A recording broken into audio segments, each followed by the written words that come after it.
بسم اللہ الرحمن الرحیم۔ السلام علیکم، ہمارے چینل میں خوش آمدید ناظرین۔ آج آپ کے لیے میں انتہائی خوفناک، سنسنی خیز اور دلچسپ کہانی لے کر آئی ہوں، لیکن کہانی شروع کرنے سے پہلے آپ سے گزارش ہے کہ اگر آپ ہمارے چینل پر نئے ہیں تو ہمارے چینل کو ضرور سبسکرائب کیجیے تاکہ آپ کو ہماری ویڈیوز سب سے پہلے ملیں۔ آج ان کے گھر میں برسی تھی۔ نازیہ اور اس کی بوڑھی ساس کے لیے اب صرف ایک ہی امید کا دیا تھا، اور وہ تھا جمشید۔ وہ اس کا حتی الامکان خیال رکھتی اور اسے نظروں سے اوجھل نہ ہونے دیتی۔ نہ جانے کتنے دن بیت گئے، مگر گھر میں موت کا سناٹا برقرار رہا۔ آج کیپٹن طاہر کی برسی تھی۔ سہیلا نازی کی پڑوسن تھی اور اس کی عزیز جان سہیلی تھی۔ دونوں ساتھ کھیلیں پڑھیں اور وائے قسمت بیاہی بھی پڑوس میں گئی تھیں۔ خدا نے نازی کو شادی کے 2 سال بعد اولاد کی نعمت سے نوازا تھا۔ سہیلا کی ساس کو بھی گھر میں ننھی کلکاریوں کی کمی محسوس ہونے لگی۔ اس نے رات دن سہیلا کو تانے مارنے شروع کر دیے، اس کی زندگی اچیرن کر دی۔ سہیلا کا شوہر ساحل کب تک گھر میں ہونے والی چیخ چیخ کو برداشت کرتا؟ آخر ایک دن اس کے اندر بھرا لاوا بھی پھٹ پڑا۔ ایک شام وہ گھر آیا تو سہیلا کو گھورتے ہوئے بولا، ماں نے 3 سال انتظار کیا ہے، مگر شاید وہ ٹھیک ہی کہتے ہیں، بنجر زمین پر فصل نہیں اگا کرتی۔ مگر ساحل، اس میں میرا کیا قصور ہے؟ کیا میں جان بوجھ کر ماں نہیں بننا چاہتی؟ سہیلا نے روتے ہوئے کہا۔ ساحل سر تھام کر بیٹھ گیا اور بولا، ماں نے کہا کہ اگر 1 سال کے اندر اندر بچہ نہ ہو تو میری دوسری شادی کر دے گی، اور میں بھی ماں کو روک نہیں پاؤں گا۔ روتے روتے سہیلا کی ہچکی بند ہو گئی۔ تھوڑی دیر بعد وہ سونے کے لیے لیٹ گئے۔ ساحل تو سو گیا، مگر سہیلا ساری رات کروٹیں بدلتی رہی۔ نیند اس کی آنکھوں سے کوسوں دور تھی، مگر صبح ہونے سے پہلے وہ ایک فیصلہ کر چکی تھی، ماسی اکبری سے ملنے کا۔ جب وہ ماسی اکبری کے گھر میں داخل ہوئی تو عجیب سی وحشت نے اس کا استقبال کیا۔ گھر کے در و دیوار سے نحوست ٹپک رہی تھی۔ اکبری پاس پڑوس میں کالے جادو والی مائی کہلاتی تھی۔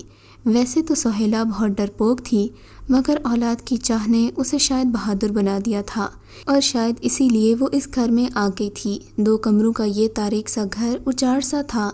ایک کمرہ اکبری کے ملاقاتیوں کے لیے مختص تھا، جبکہ دوسرے میں اس کی ایک بیٹی تھی۔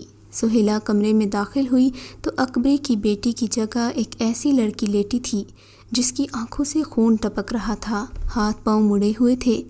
وہ زندہ تو تھی مگر مردوں سے بھی برتر۔ سہیلا بھاگتی ہوئی دوسرے کمرے میں چلی گئی، جہاں اکبری آنکھیں بند کیے بیٹھی تھی۔ اس کے سامنے ایک پتیلا پڑا تھا جس میں سوئیاں ہی سوئیاں تھیں۔ اگربتی اور لوہان کا دھواں عجیب سا منظر پیش کر رہا تھا۔ سہیلا اٹکتے ہوئے بولی، وہ تمہاری بیٹی؟ اس کی آنکھوں سے خون؟ وہ مر رہی ہے شاید۔ اس کی آواز لرز رہی تھی۔ نہیں مرے گی، نہیں مرتی اتنی اولاد آسانی سے۔ اس کی سزا میرے گناہوں کی طرح ختم نہیں ہوگی کبھی۔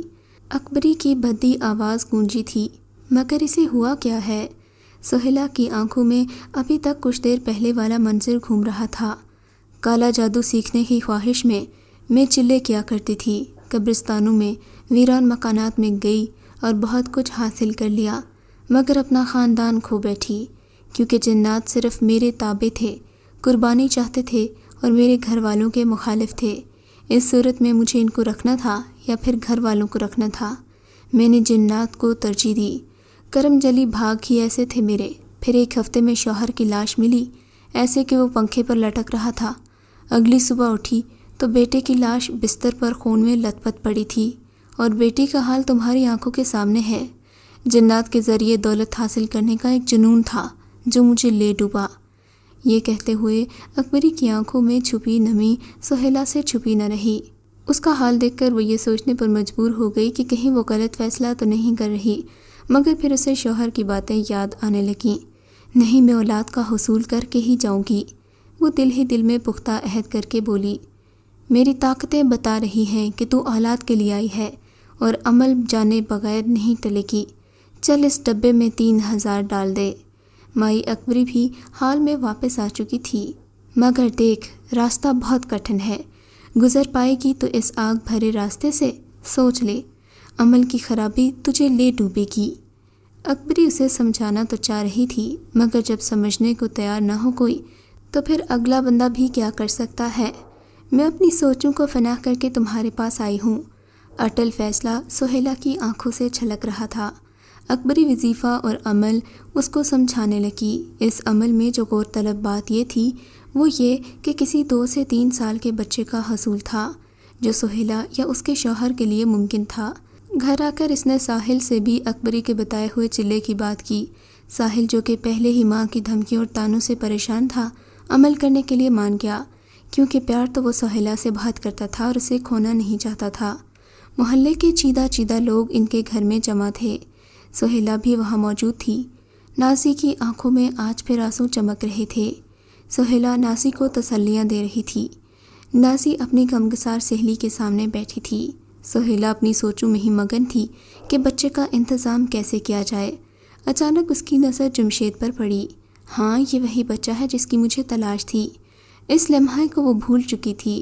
اس لمحے وہ یہ بھول چکی تھی کہ جس کالے علم کے لیے وہ اس معصوم کو استعمال کرنے جا رہی ہے، وہ یتیم اس کی سب سے عزیز سہیلی کا اکلوتا بیٹا ہے۔ ذاتی مفاد شاید ہر رشتے سے بڑا ہوتا ہے۔ وہ نازی کے پاس گئی۔ نازی، جمشید اتنے سارے مہمانوں میں گھرا ہوا گھبرا رہا ہے، میں ایسا کرتی ہوں آج اسے اپنے گھر سلا لیتی ہوں۔ وہ جمشید کو اپنی گود میں اٹھاتے ہوئے بولی، ہاں سہیلا، یہ بھی تمہارا ہی بچہ ہے، لے جانا۔ شاید نازی سہیلا کی ممتا کے جذبے سے آگاہ تھی، اسی لیے جمشید کو لے جانے دیا۔ رات 2 بجے کا وقت تھا، ہر طرف ہو کا عالم تھا۔ 2 سائے تیزی سے پرانے قبرستان کی طرف بڑھ رہے تھے۔ ان کی گود میں چادر میں لپٹا ایک بچہ تھا۔ پرانا قبرستان صدیوں پہلے متروک ہو چکا تھا، اندھیرا گہرا تھا۔ ایک کونے میں کھڑا بوہڑ کا گھنا درخت عجیب منظر پیش کر رہا تھا۔ اس کی لمبی شاخیں زمین چھو رہی تھیں۔ درخت پر بیٹھے الو کی آنکھیں اندھیرے میں بھی چمک رہی تھیں، جیسے وہ آنے والوں کے سواگت میں بیٹھا ہو۔ جیسے ہی وہ سائے قبرستان میں بوہڑ کے درخت کے پاس آئے تو الو خوفناک آوازیں نکالتا ہوا ایک طرف کو پرواز کر گیا۔ فضا میں پیدا ہونے والا سکوت عجیب گھٹن پیدا کرنے لگا تھا۔ اس طرح کے عین نیچے پرانے قبرستان میں ایک عیسائی کی تازہ قبر تھی جس پر رکھے گلاب کے گلدستے ابھی تک خشک نہیں ہوئے تھے۔ وہ سائے ساحل اور اس کی بیوی کے تھے، جن کی گود میں بے ہوش کیا ہوا جمشید تھا، جبکہ ساحل کے پاس کچھ سامان بھی تھا۔ اس نے تھیلے کو پھاڑا اور قبر کھودنے لگا۔ کچھ دیر بعد قبر کھل چکی تھی۔ جمشید کو ایک سائڈ پر لٹا دو اور مردے کو قبر میں سے نکالنے کی میری مدد کرو۔ اس سائے میں مردے کی موجودگی کے خیال سے ہی سہیلا کی روح فنا ہو رہی تھی۔ اوپر سے ساحل نے اسے مردہ نکالنے کا کہہ کر نیم مردہ کر دیا تھا۔ خیر مرتا کیا نہ کرتا کہ مصداق ساحل نے قبر میں اتر کر مردے کو اٹھایا اور سہیلا نے اسے پکڑ کر کھینچ کر ایک سائڈ پر رکھ دیا۔ کفن میں لپٹی لاش کو چھوتے ہوئے سہیلا کے پاؤں کانپ رہے تھے۔ حوصلہ رکھو سہیلا، اب اتنا کچھ کر چکی ہو تو اپنے حوصلے کو پست نہ کرو۔ ساحل نے اسے حوصلہ دیتے ہوئے کہا، ہاں اچھا، میں ٹھیک ہوں۔ وہ کہہ تو رہی تھی مگر خوف اس کی آواز سے صاف ظاہر ہو رہا تھا۔ اب مرحلہ لاش کو درخت کے اوپر لے جا کر رسی کے ساتھ لٹکانا تھا۔ سہیلا کی مدد کے ساتھ بالآخر ساحل نے یہ مرحلہ بھی طے کر لیا۔ بوہڑ کے درخت پر لٹکتی لاش اور رات کا دوسرا پہر بہت خوفناک منظر تھا۔ اگر عام حالات ہوتے تو سہیلا کا دل ہی بند ہو جاتا، مگر مسائل کے انبار سے وہ اس قدر گھبرا چکی تھی کہ بچے کے حصول کے لیے کچھ بھی کرنے کو تیار تھی۔ پھر ساحل کو کہنے پر وہ بے ہوشی کی دوا کے زیر اثر جمشید کو اپنی گود میں اٹھا کر لاش کے عین نیچے اسی طرح بیٹھ گئی جیسے اکڑ گئی ہو۔ اب میں لاش پر پانی گراؤں گا، جو تم پر سے ہوتا ہوا اس بچے پر گرے گا۔ گھبرانا مت اور وظیفہ جاری رکھنا، سب ٹھیک ہو جائے گا۔ ساحل نے اسے تسلی دیتے ہوئے کہا اور درخت پر چڑھ گیا۔ مردے کے پاؤں پر آہستہ آہستہ پانی گرانے لگا، جو سر پر سے ہوتا ہوا سہیلا اور پھر جمشید پر گرنے لگا۔ سہیلا آنکھیں بند کیے مسلسل وظیفہ کر رہی تھی مگر سخت پریشان تھی، کیونکہ اسے لگ رہا تھا کہ وہ کچھ بھول رہی ہے وظیفے میں، مگر اس نے ہمت نہ ہاری، مسلسل پڑھتی رہی۔ وظیفہ 1 گھنٹے کا تھا۔ مردے کا سر ساحلہ کے بالکل عین اوپر تھا۔ ابھی وظیفہ پڑھتے پڑھتے بمشکل آدھا گھنٹہ ہی گزرا تھا کہ اچانک مردے میں حرکت پیدا ہوئی۔ اس نے جھٹکے لینے شروع کر دیے۔ سہیلا کا خوف سے برا حال ہو گیا، مگر ساحل تھوڑا تھوڑا پانی مردے پر گرائے جا رہا تھا۔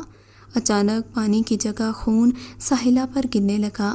ایک زوردار جھٹکے سے مردے نے اپنی آنکھیں کھول دیں اور وہ جو الٹا لٹک رہا تھا اٹھ کر ہوا میں معلق ہو گیا۔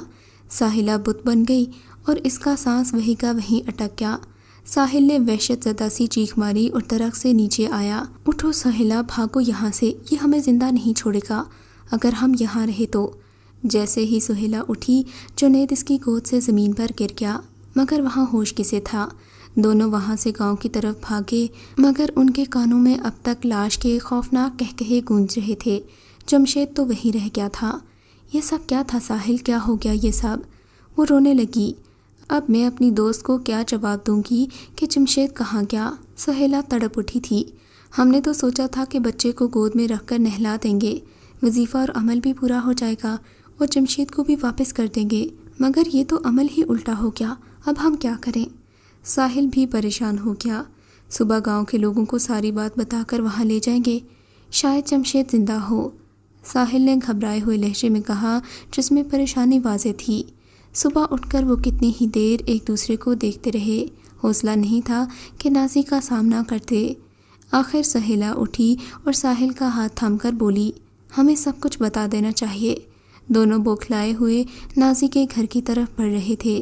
دروازہ کھلا ہوا تھا۔ وہ اندر داخل ہوئے تو صحن میں نازی ساس سے باتیں کر رہی تھی۔ وہ کچھ بتانا ہے تمہیں نازی، میری غلطی کی جو مرضی سزا مجھے دینا، میں نے جمشید کو، وہ کہتے کہتے سہیلہ رو پڑی۔ ارے رو کیوں رہی ہو تم؟ کیا ہوا؟ تم خود جمشید کو چھوڑنے نہیں آ سکی تو کیا ہوا؟ جمشید آدھا گھنٹہ پہلے خود ہی گھر واپس آ گیا تھا، بہت خوش لگ رہا ہے، تم کیوں رو رہی ہو پاگل؟ یہ سن کر وہ دونوں بوکھلا گئے۔ اتنی دیر میں جمشید بھی صحن میں آ گیا اور عجیب شیطانی مسکراہٹ کے ساتھ ساحل اور ساحلہ کو دیکھنے لگا۔ شاید اب شیطانی کھیل کا آغاز ہو چکا تھا۔ میں آنٹی سہیلہ کے گھر جاؤں گا، جمشید نے منہ بسوڑتے ہوئے کہا۔ چلے جانا بیٹا، مگر پہلے کھانا تو کھا لو۔ نازی کچھ دنوں سے اپنے بیٹے کی بیجا بڑھتی ہوئی ضد سے بہت پریشان تھی، مگر وہ پیار بھی تو اتنا کرتا تھا نازی سے، سارا دن ماما ماما کہتا ہوا اس کے ساتھ رہتا۔ رات کے 2:30 بجے نازی کی آنکھ کھلی تو جمشید بستر سے غائب تھا۔ وہ گھبرا کر اٹھی اور ساس کو جگایا۔ اماں جی، جمشید گھر میں نہیں ہے، میں نے سارا گھر دیکھ لیا ہے۔ نازی روتے روتے بولی، کیا کہہ رہی ہو بہو، تمہارے کمرے میں ہی سویا تھا۔ ساس بیچاری شوگر کی مریضہ تھیں، دل پکڑ کر رہ گئیں۔ اچانک نازی کو کچھ یاد آیا تو وہ چھت کی طرف دوڑی۔ اماوس کی رات میں ایک چھوٹا سا سایہ چھت کے آخری کونے میں کھڑا بھیانک سی ہنسی ہنس رہا تھا۔ وہ جمشید تھا۔ جمشید؟ وہ گھبرا کر آگے بڑھی۔ یہاں کیا کر رہے ہو بیٹا؟ اچانک اس کی ہنسی رک گئی اور جمشید اجنبی سی نظروں سے ماں کی طرف دیکھنے لگا۔ تھوڑی دیر اسے دیکھتا رہا اور پھر ماما ماما کہتا ہوا نازی کی طرف دوڑا، آ کر اس سے لپٹ گیا۔ نازی نے اسے اپنی باہوں میں بھرا اور نیچے لے آئی۔ نیچے آ کر وہ آرام سے سو گیا۔ ہلکی روشنی میں اس کے چہرے سے چھلکتی معصومیت بہت بھلی لگ رہی تھی۔ جمشید کے گھر سے 2 گلیاں دور ایک گھر کے باہر پولیس کی وین کھڑی تھی۔ گھر میں پولیس اور محلے داروں کا جمگٹھا لگا ہوا تھا۔ اہل خانہ اور محلے دار بہت پریشان تھے کہ رات کا بھلا چنگا سونے والا شخص صبح مردہ کیسے ہو گیا۔ منہ سے خون کی پتلی سی لکیر واضح تھی۔ او جی، یہ تو قتل کا سیدھا سادہ کیس لگتا ہے کہ مقتول کو زہر دے کر مارا گیا ہے، زہر کھانے میں ملا کر دیا گیا ہے یا کسی اور طریقے سے، اس کا پتہ تو پوسٹ مارٹم سے چل ہی جائے گا، تھانے دار نے ابتدائی کارروائی کے بعد کہا تھا۔ گھر کے افراد اکلوتے کفیل کو کیوں زہر دیں گے بھلا؟ اس سیدھے سادے شخص کو کسی کے ساتھ باہر کیا دشمنی ہوگی؟ یہ تو کوئی اور ہی چکر لگتا ہے۔ وہاں موجود ایک آدمی بولا تھا۔ شام کو آنے والی پوسٹ مارٹم کی رپورٹ نے سب کو بوکھلا کر رکھ دیا۔ ہر دل خوف سے لرز اٹھا۔ موت کی وجہ سینے سے دل کا غائب ہونا تھی۔ ہر کوئی پتھرا گیا۔ اب تو ہر تیسرے دن کا معمول بن گیا کہ کوئی نہ کوئی لاش اس حالت میں ملتی کہ اس کا دل سینے سے غائب ہوتا۔ پورے علاقے میں خوف و ہراس پھیل چکا تھا۔ لوگوں نے گھروں کو تالے لگا کر سونا شروع کر دیا۔ باتیں تو نازی کے گھر بھی پہنچی تھیں، مگر نازی کی پریشانی کی وجہ کچھ اور تھی۔ اب یہ اتفاق تھا یا کسی سانحے کی پریشانی کہ جب قتل کی اس طرح کی کوئی واردات ہوتی تو جمشید اس رات بستر سے غائب ملتا اور ڈھونڈنے پر ہمیشہ چھت کے اسی تاریک کونے پر کھڑا ہنستا ہوا نظر آتا۔ نازی سخت پریشان تھی۔ ایک رات نازی نے چھپ کر ساری رات جاگنے کا فیصلہ کیا تاکہ اس رات سے پردہ اٹھا سکے کہ 3 سالہ معصوم جمشید اس بدلتے ہوئے رویے کے پیچھے کیا وجہ ہے۔ رات کے 2 بج رہے تھے، ہیٹر جل رہا تھا اور کمرے میں مکمل سکوت تھا۔ بس کبھی کبھی ہیٹر کی سلگتی پلیٹوں کے چٹکنے کی آواز ماحول کو ہلکا سا بیدار کر دیتی تھی۔ نازی جاگ رہی تھی، گہری نیند میں ڈوبے ہوئے جمشید کو دیکھ رہی تھی۔ وہ سوچتی کہ میرا اکلوتا سہارا کتنا معصوم لگتا ہے، وہ بھلا کس طرح سے ان حادثات میں ملوث ہو سکتا ہے۔ شاید میں ہی غلط سوچ رہی ہوں۔ خود سے یہ کہہ کر وہ سونے لگی۔ اچانک اس نے تیزی کے ساتھ جمشید کی آنکھیں کھلتی دیکھیں۔ ایک خوفناک مسکراہٹ اس کے چہرے پر پھیل گئی۔ نازی نے جلدی سے آنکھیں بند کر لیں اور سوتی بن گئی، مگر پلکوں کے در سے اس کی حرکات دیکھتی رہی۔ وہ آہستہ سے اٹھا اور سیڑھیاں چڑھتے ہوئے چھت پر پہنچ گیا۔ چھت پر پہنچ کر اسی تاریک گوشے کی طرف چلا گیا۔ اس سے پہلے کہ نازی سے دیکھ پاتی وہ اچانک غائب ہو گیا۔ نازی ساری چھت پر چکراتی رہی۔ وہ سمجھ چکی تھی کہ کوئی تبدیلی آ چکی ہے جو طوفان لیے کھڑی ہے، اور وہ جمشید کی اس تبدیلی کی وجہ جاننے سے قاصر تھی۔ وہ نڈھال سی ہو کر سیڑھیوں پر گر سی گئی۔ ایک 3 سال کا معصوم بچہ کیسے سیکنڈوں میں غائب ہو سکتا ہے؟ تھوڑی دیر بعد نازی کی آنکھوں پر کسی نے ہاتھ رکھ دیے۔ ماما، آپ مجھے ڈھونڈ رہی تھی نا؟ جمشید یہ کہتے ہوئے اس سے لپٹ گیا۔ نہ جانے وہ کس ٹائم واپس آ گیا تھا۔ نازی نے ایک تھکی سی نگاہ جمشید پر ڈالی اور اسے اٹھا کر نیچے آ گئی۔ بہت دیر تک سوچتی رہی مگر واقعے کی تہہ تک نہ پہنچ سکی۔ اگلے دن صبح سہیلا کے گھر سے ماتم کا شور اٹھا۔ نازی بھاگ کر وہاں پہنچی تو اس نے سہیلا کو زارو قطار روتے ہوئے پایا۔ ساحل تو مر چکا تھا، بالکل ویسی ہی پراسرار موت جس طرح پہلے محلے میں کچھ اموات ہوئی تھیں۔ اس کا بھی دل غائب تھا۔ آن کی آن سارا محلہ اکٹھا ہو گیا۔ قیامت صغریٰ برپا تھی۔ سہیلا بار بار بے ہوش ہو جاتی، ہوش میں آتی تو بس ایک ہی بات کرتی، جائز خواہش کا ناجائز طریقہ میرے شوہر کو بھی کھا گیا۔ جمشید روز باقاعدگی سے ماں کی انگلی تھامے وہاں آتا اور سہیلا کو دیکھ کر اسی بھیانک انداز میں ہلکے سے مسکرا رہتا، مگر سہیلا جمشید کی طرف دیکھنے سے بھی گریز کرتی تھی۔ ساحل کے چہلم پر صبح صبح سہیلا خود ہی نازی کے گھر چلی آئی۔ نازی کے گلے لگی اور کہنے لگی، میرا ساحل آج بھی میرے خوابوں میں آتا ہے۔ نازی، میں نے اسے اکسایا تھا اس بات پر۔ کیا ہوا سہیلا، تم اتنے دنوں سے ایک ہی بات کیے جا رہی ہو؟ ایسا کیا غلط کیا تھا تم دونوں نے جس کا کانٹا آج بھی تمہارے دل میں ہے؟ نازی نے بلاخر پوچھ ہی لیا۔ اس نے اپنے دل کا بوجھ تو ہلکا کر لیا، مگر نازی یہ سوچنے لگی، نہ جانے کتنے ہی لوگ ایسے ہوں گے جو کم عقلی کے باعث جعلی کالے علم والوں سے لٹتے ہیں۔ جنہیں کوئی کالے علم والا میسر آ بھی جاتا ہے تو اس کے ذریعے پوری کی جانے والی خواہش کیا رنگ لاتی ہے، وہ نتیجہ بھی ان کے سامنے تھا، مگر ان کم عقل لوگوں کو کون سمجھائے۔ اب اس کے بیٹے کو روکنا بھی اس کے بس میں نہیں تھا، جو شیطان کا روپ دھار چکا تھا۔ مجرم نہ ہوتے ہوئے بھی وہ خود کو مجرم محسوس کر رہی تھی۔ قتل ہونے والے تمام افراد کے قتل میں جمشید سے زیادہ ان دونوں میاں بیوی کی غلطی تھی۔ اگلے ہی دن اس نے اپنے والد سے ملنے کا پروگرام بنا لیا، جو تہجد گزار اور اللہ والے تھے، نوری وظائف پر دسترت رکھتے تھے۔ شاید نازی کے مسئلے کا حل وہی نکال سکتے تھے۔ ایک انسان کا قتل ساری انسانیت کا قتل ہوتا ہے، مگر میرا جمشید تو شاید کتنے ہی لوگوں کو خون کے گھاٹ اتار چکا ہے، کیا اس کا کوئی ازالہ ہے؟ والد کے گلے لگتے ہی وہ سسک پڑی۔ نہیں میری بچی، میں سمجھ سکتا ہوں کہ طاہر کی شہادت کے بعد تم اسی کی آس پر زندگی گزار رہی تھی، مگر اب وہ سہارا شیطانی روپ دھار چکا ہے۔ بیٹا، قبر تو قبر ہوتی ہے، اس میں موجود روح بھی وجود رکھتی ہے، خواہ وہ مسلمان کی، ہندو کی ہو یا پھر عیسائی کی، مگر دنیا میں موجود لوگ روح کے تقدس کو بھی پامال کرنے سے نہیں کتراتے۔ تو اسی طرح کے واقعات جنم لیتے ہیں اور معاشرے میں یہ زخم بلاخر ناسور بن جاتے ہیں۔ خیر، میں تمہیں 3 دن کا وظیفہ بتاتا ہوں جو اپنے گھر کے کسی پرسکون گوشے میں مکمل یکسوئی کے ساتھ کرنا، پھر اس روح کا خاتمہ ہو جائے گا، مگر تمہیں دل پر پتھر رکھنا ہوگا، یعنی تمہیں اولاد یا انسانیت میں سے کسی ایک کو چننا ہوگا، پھر تم سے اس کی واپسی کا طریقہ معلوم کرنا، میری دعائیں تمہارے ساتھ ہیں۔ پھر انہوں نے اسے کچھ ضروری دعائیں بتائیں۔